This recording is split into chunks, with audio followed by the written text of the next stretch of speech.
Ating pong balikan yung mood o yung timpla ng moral ng mga saksi noong unang Pasko.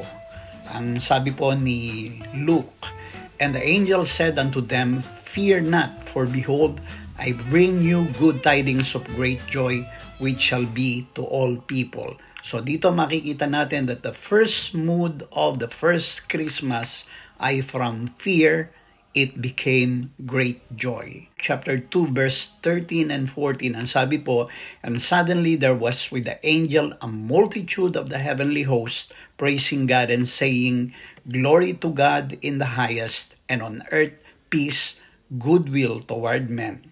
So, from here, ang pangalawang mood po naman ng unang Christmas ay makikita natin na triumphant praise o matagumpay na pagpupuri na nagmula sa mga anghel. Sa ating kapanahunan kaya, ano kaya ang mood o yung timpla ng moral ng marami pagka dumadating ang Christmas? Meron akong dalawang obserbasyon. Number 1, stressful. At number 2, dispirited ang mga tao. Bakit stressful o bakit nababahala? Dahil po siguro doon sa misleading at saka predominant spirit of commercialism.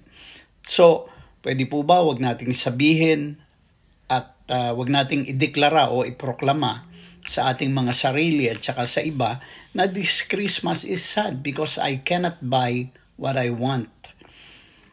Pangalawang mood, dispirited, malungkot, because of the misleading and prevailing spirit of erotic love and romantic sentimentalism.